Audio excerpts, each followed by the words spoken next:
पुराने समय की बात है। एक राजा था। वह बड़ा समझदार था और हर नई बात को जानने को इच्छुक रहता था। उसके महल के आंगन में एक बकौली का पेड़ था।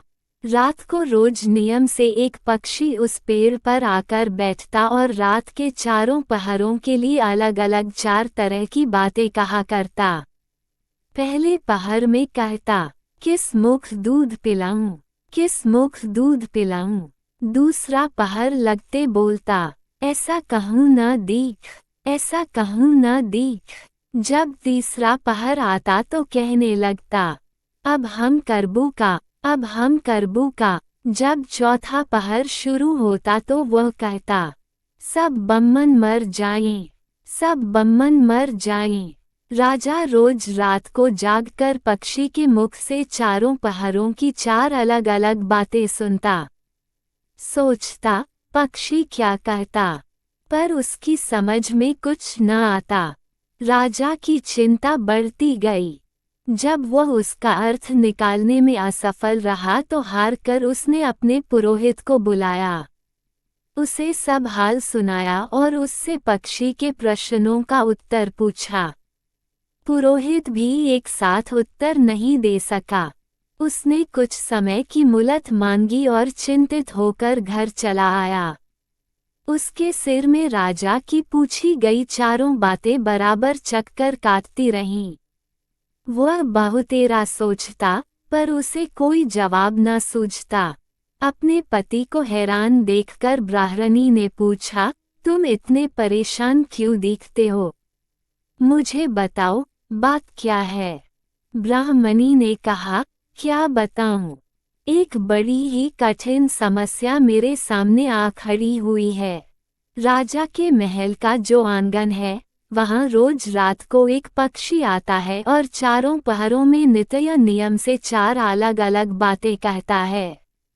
राजा पक्षी की उन बातों का मतलब नहीं समझा तो उसने मुझसे उनका मतलब पूछा। पर पक्षी की पहेलियां मेरी समझ में भी नहीं आती। राजा को जाकर क्या जवाब दूं, बस इसी उधेड़-बुन में हूँ। ब्राह्मणी बोली, पक्षी कहता क्या है? जरा मुझे भी सुनाओ। ब्राह्मणी ने चारों पहरों की चारों बातें कह सुनाई। सुनकर ब्राह्मणी बोली, वाह, ये कौन कठिन बात है। इसका उत्तर तो मैं दे सकती हूँ। चिंता मत करो, जाओ, राजा से जाकर कह दो कि पक्षी की बातों का मतलब मैं बताऊंगी। ब्राह्मण राजा के महल में गया और बोला, महाराज, आप जो पक्षी के प्रश्नों के उत्तर जानना चाहते हैं, उनको मेरी स्त्री बता सकती है।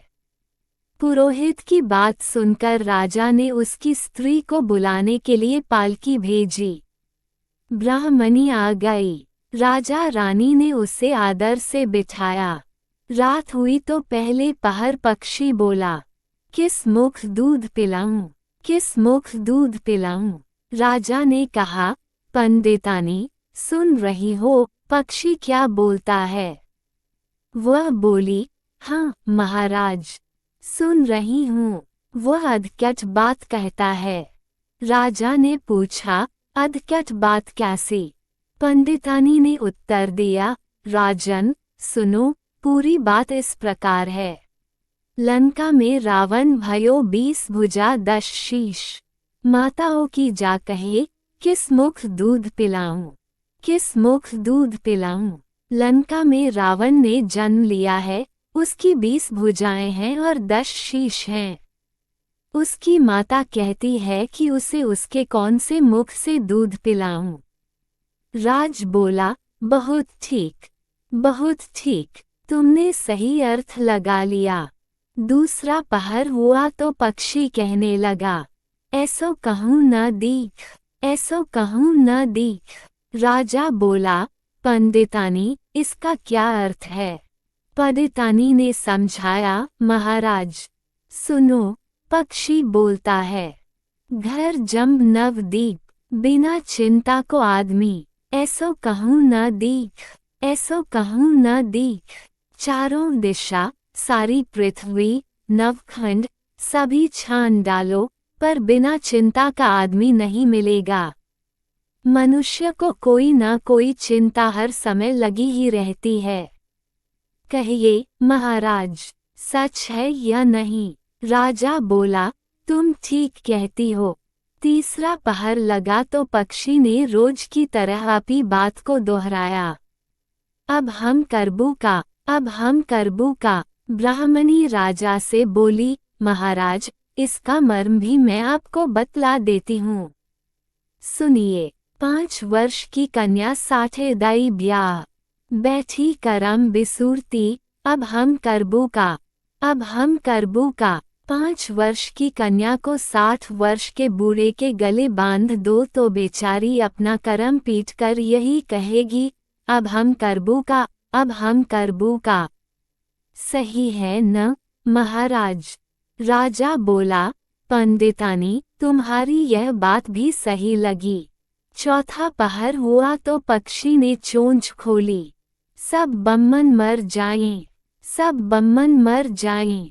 तभी राज ने ब्राह्मणी से कहा, सुनो पंडितानी, पक्षी जो कुछ कह रहा है, क्या वह उचित है? ब्राह्मणी मुस्काई और कहने लगी, महाराज, मैंने पहले ही कहा है कि पक्षी अधकट बात कहता है। वह तो ऐसे सब ब्राह्मणों के मरने की बात कहता है।